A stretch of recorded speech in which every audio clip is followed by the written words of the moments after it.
Hi, I'm Avery Davidson. Thank you for joining us for This Week in Louisiana Agriculture, the only TV show bringing Louisiana farmers and consumers together every week.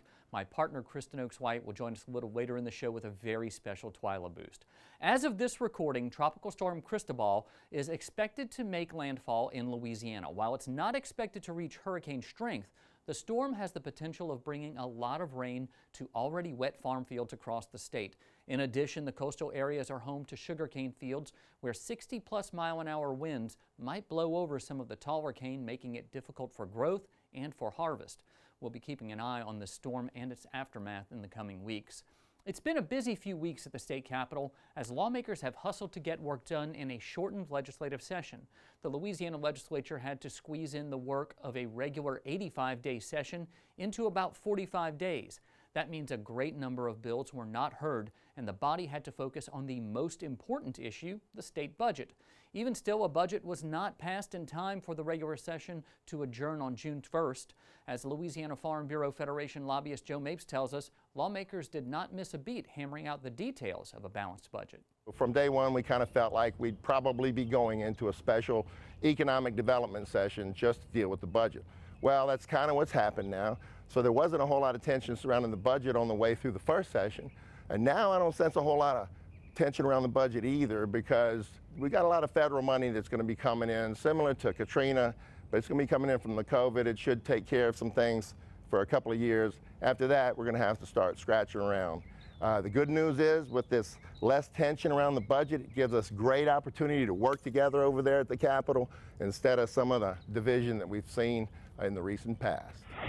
Now, to stay up to date with everything having to do with the Louisiana legislature, head over to our website, twilatv.org, where you can sign up for the Grassroots Government e-newsletter produced by the Louisiana Farm Bureau Federation. Summer is definitely not the time you think about sugarcane harvest. We're far removed from planting, harvesting, and grinding. However, workers all across Louisiana are gearing up for the 100-day grinding season by stripping down each processing plant. As TWILA's Neil Melancon shows us, it's a lot of hard work. Here's what the LASUCA sugar mill looks like in the fall when it's blowing and going. Here's what it looks like right now. These silent mountains of metal are normally where sugarcane gets dropped off. Ag Division Manager John Avery says while it's quieter right now, it's no less of an important time. Currently, we're in a phase of going through every component of the factory, inside and out, and going through maintenance, inspecting every component, and then making sure that that's all back together in time for the start of harvest season. Avery says one bright spot has been COVID-19 hasn't affected their workflow. It has affected some delivery of some of our components, but I feel that for the most part, a lot of what we are implementing has already been on site. So, you know, I cautiously say that to this point, we haven't seen a very, very big impact from COVID-19. The maintenance, replacement, and repair that's going on right now isn't the only thing occurring during this downtime. Behind me, as you can see, there's a lot of activity. They're building some new mill capacity here at LASUCA that will be online in time for the 2020 sugarcane harvest. Cane first arrives at the factory, it ends up in the yard or in trailers, and it'll enter the factory through the cane belt system we have in the background. And the cane flows from the right to the left. It'll enter the shredder, which is not yet complete. As it's going through the shredder, it'll prepare the cane and bring it to a consistency of very much like confetti. The finer we prepare the cane, the better extraction we'll get, the more sugar we'll get out of the cane. Once it leaves the shredder, it'll continue moving this direction and it'll enter the first mill.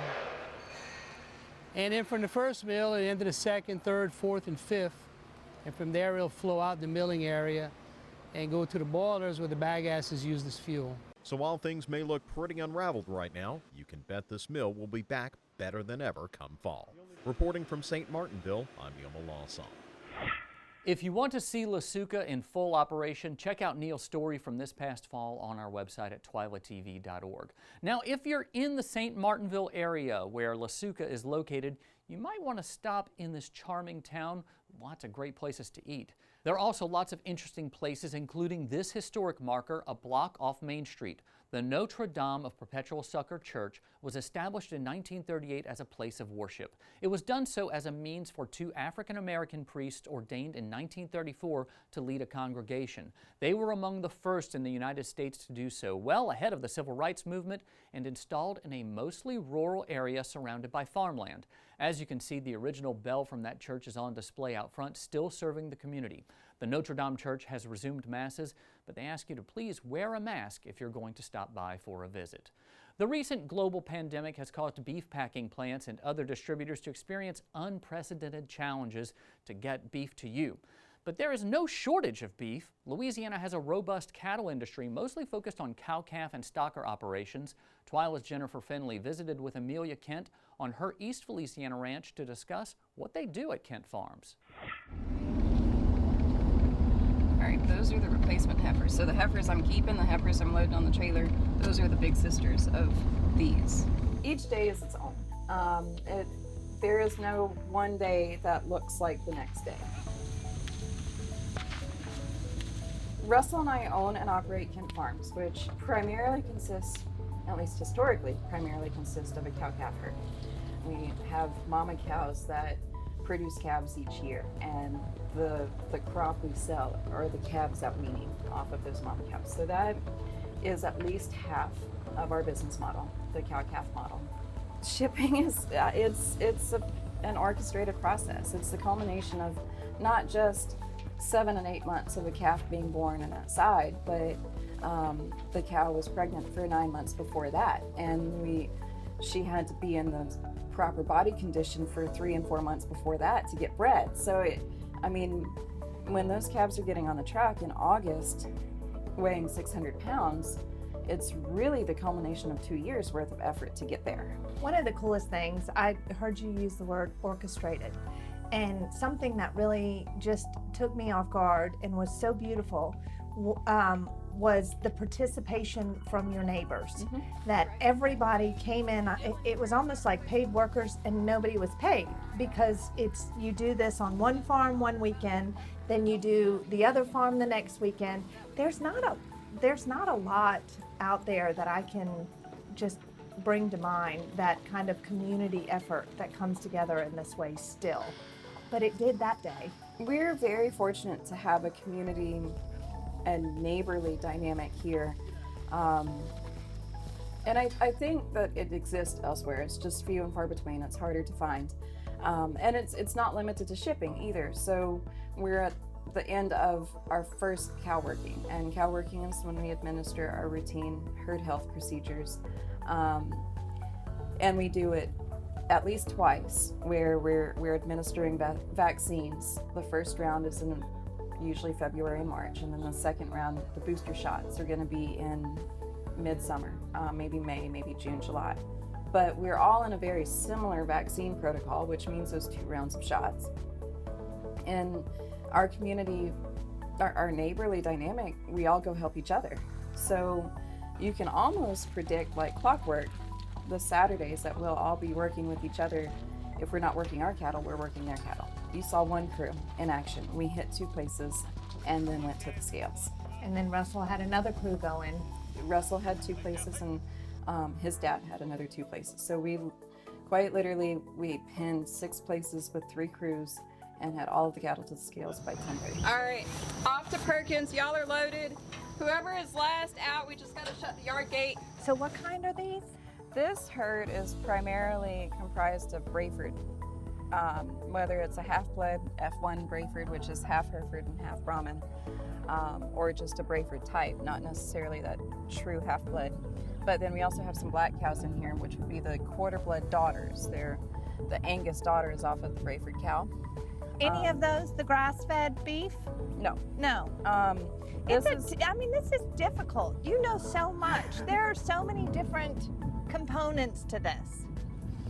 I mean, any farmer, not just not just a cattle rancher. Any farmer has to be an agronomist and a chemist and a botanist. I mean, just to start, let alone the animal husbandry side of things. Did you and Russell just build this on your own?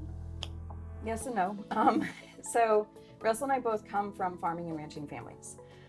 In fact, Russell is, I believe, the 6th generation to grow up on his family farm in East Feliciana Parish. And this kitchen table we're sitting at was his grandparents'. So this farm that we're on here, we rent from his family's estate. My grandparents on my mom's side had a dairy farm, and that's where my mom and I, well, my mom still has beef cows now, but it's where I got my start. But in between all of that, my mom and dad actually were a first-generation ranch in Colorado, started a first-generation ranch in Colorado, on which they started with yearling cattle, so that same stocker segment, and eventually had cow-calf as well. So you come from this? Yes, we come from this, but this business is our business from the ground up. Hard work paid off. Yeah. 2 years.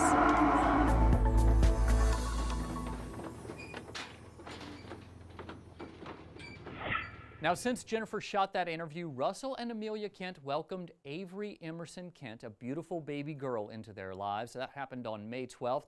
Congratulations to the Kent family, and I can tell you, with a name like Avery, she'll be smart, beautiful, modest, and also maybe a little bit geeky. Kent Farms is one of several cattle operations across the state selling beef directly to consumers. That's good for you because many of you could not find beef and pork at your grocery store during the COVID-19 pandemic and are now seeking out local ranchers who sell meat. And some even drive across the state to make deliveries. You're looking at a little bit of comfort delivered from halfway across Louisiana, and you just have to read what's circled on the box to know what's inside. Caddo Parish Cattleman Marty Wooldridge usually sells Wooldridge meat at the Shreveport Farmers Market. On this day, he's making deliveries at the Louisiana Farm Bureau office in Baton Rouge. It's a sign of how his business has changed once shoppers began having trouble finding beef at grocery stores following the COVID-19 pandemic. We went from a very slow winter over the holidays and what have you to having meat on hand to selling out in a couple of days to a point where we're having to ramp up and process steers faster and faster, trying to stay ahead of the demand and actually wondering at what point we're going to run out. We keep increasing our business every year, but this is an increase that we never expected. Vacherie sugarcane farmer Greg Gravois was one of those people who ordered before the stay-at-home order, but he's no less thankful to have this truckload of frozen boxed beef. I can tell you what, this is a blessing at a bad time. Thankful that country folks can get together and help one another out. We're actually being able to provide a sense of security to our neighbors, our communities, our friends all over the state, and by coming to us and buying the wholes, the halves, or even buying a case of hamburger meat at a time, I've actually seen them make a sigh of relief, I guess. They're not worried about that part of what's going on anymore. What is going on is places like Bellevue Meat Processing in Houghton are seeing increased demand. And Wooldridge says that may not be a bad thing. The biggest thing that I think is the good out of this is a reconnection of so many people that weren't paying attention to where their food's coming from and just relying on the store. But I'm seeing a great increase of connection to your community, your neighbors, to the farmers. And I'll be very honest with you, if I can hold on to half of the new customers that we have gained through this, it will definitely make my business so much stable into the future.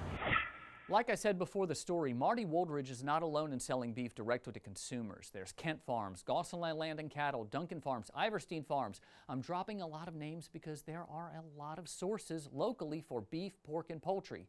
You can find an informational map listing those farms and more by going to our website, twilatv.org, and clicking the link with this story. Local egg-producing plant Cattleman Foods recently delivered 2 truckloads of farm-fresh eggs to the Louisiana Department of Agriculture and Forestry. Each truck held 1,560 cases of eggs, which means 280,800 eggs per truck. Do the math, it's a lot.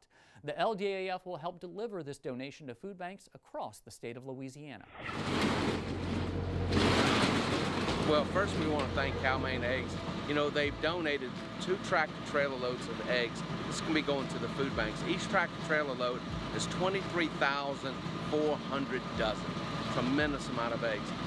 We're one of about 40 egg farms for Cattleman Foods here in Louisiana. And as we have surplus, we're donating eggs to food banks across the country. What we do here at the department, we distribute food. We distribute food to the schools, we distribute food to the food banks, and to other entities. And so, you know, we're receiving these loads of eggs, and this is going to be delivered to food banks in the greater Baton Rouge area. They're also delivering another tractor-trailer load to the food banks in New Orleans. A lot of eggs.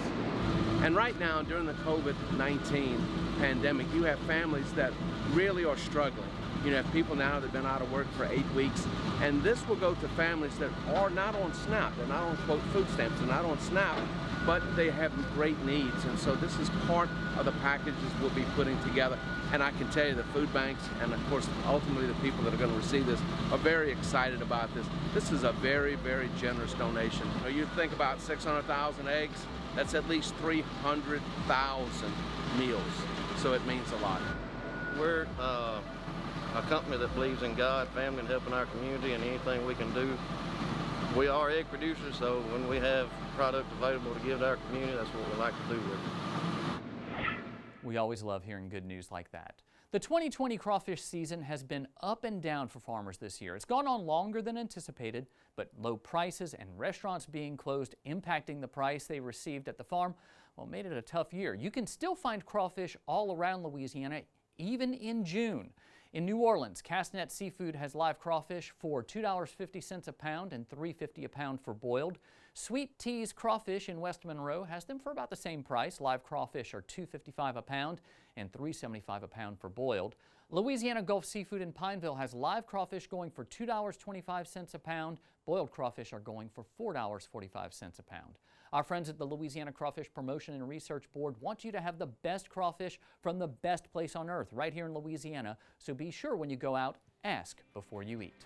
Still to come on TWILA, a day we've been waiting for more than 2 months. It's a story of prayers answered. But first, a treat from the TWILA archives for Way Back Wednesday, Throwback Thursday, or whatever day of the week you're watching this. Stay with us.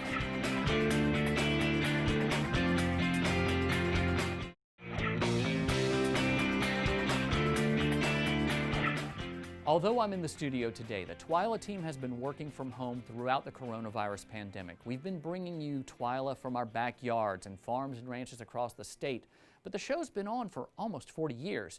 So we wanted to start sharing clips from the past shows of TWILA. This week, we look back at a young farmer and rancher profiled, told by the man who created this show, the person I call the voice of Louisiana agriculture, Reginald Wallace. In Area 3, 30-year-old Marion Frank Bryan has been selected as the outstanding young farmer and is representing the Jeff Davis Parish Farm Bureau at the state contest. Bryan farms in excess of 400 acres of rice and 1,000 acres of soybeans. But unlike the other area winners, Bryan's parents did not farm. He explains. Slowly, and from my high school days, from small 4-H and FFA projects, and I liked the life, and I liked the things that went along with it, so I went on from there. I went on to school, to college, and I rented a little bit of ground and kept it up as I went through school. During those early years, Marion worked for other farmers and maintained his small acreage just to keep in touch.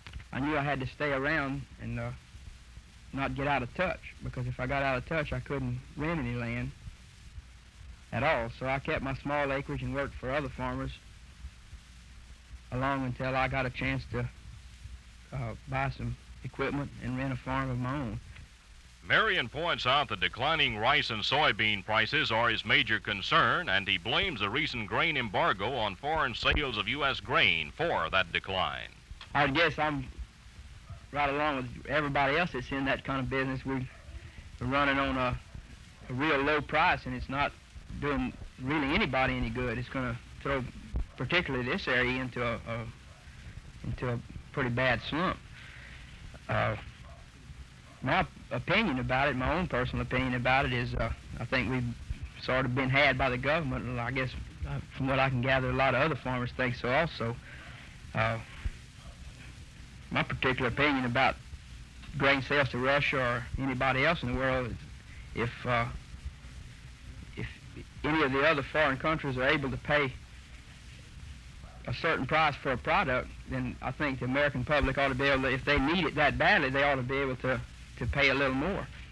Marion and his wife Gloria have 2 children and are the Area 3 representatives from Jeff Davis Parish. We plan to share more of these with you as we continue bringing you this show. If there's something you'd like to see from the archives, head over to our website, twilatv.org, and let us know.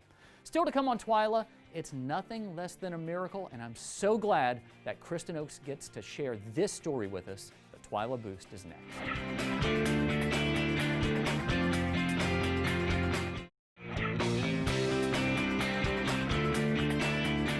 Today we're saving our best news for last in this week's TWILA Boost. Right now as we're shooting the show, the Louisiana Farm Bureau family is celebrating the homecoming of our president, Ronnie Anderson. For the last 78 days, Ronnie has been in the hospital battling COVID-19. But on Wednesday, June 3rd, he walked out of Promise Rehabilitation Hospital in Baton Rouge, greeted by a cheering crowd of friends and family. This is the day we've been praying for, that Ronnie could leave the hospital. It's been quite a journey, quite the journey, I tell you. And as it turned out, he survived it. He is truly a survivor, and as people have said, he's a tiger at heart. Ronnie's wife, Vivian Anderson, says she's grateful that Ronnie won his battle with COVID-19, but urges people to remain vigilant when it comes to this deadly disease. It's a very, very serious illness. It's an illness that almost took his life, and for a few days there, we really weren't sure what would happen, and thankfully the text went out, and the Farm Bureau people came to the rescue, as well as hundreds of other people with prayers. And when we said that Ronnie was very sick and he needed a miracle, he got a miracle.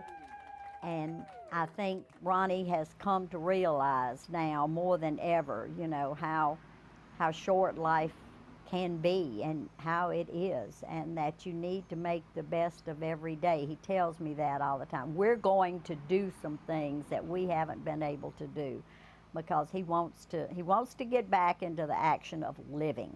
Vivian says the Anderson family could not have survived this journey without the support of the Farm Bureau family. We've just been overwhelmed and humbled with the love that we have been shown, not only by people we know, but hundreds of people that we don't know, but who the Farm Bureau family knows. It has been truly amazing to realize, even more so at this point in our lives, what the Farm Bureau family means. And it's a lot of love out there, just a lot of love. I thank y'all so much. We couldn't find a better group of people anywhere. I love every one of you. Love you too. And we have a lot of love for the Anderson family, and we're so thankful that Ronnie is well and back at home. We would also like to take a moment to thank the incredible team of doctors and nurses at Baton Rouge General and Promise Rehabilitation Hospital who took such good care of Ronnie during his battle with COVID-19. Well, that does it for this edition of TWILA. Don't forget you can watch all of our stories online on our website at twilatv.org, and be sure to like us on Facebook and follow us on Twitter and Instagram. And if you haven't already, subscribe to our YouTube channel. You can watch all of our videos there as well. For all of us here at TWILA, thanks for joining us. We hope to see you again right here next week.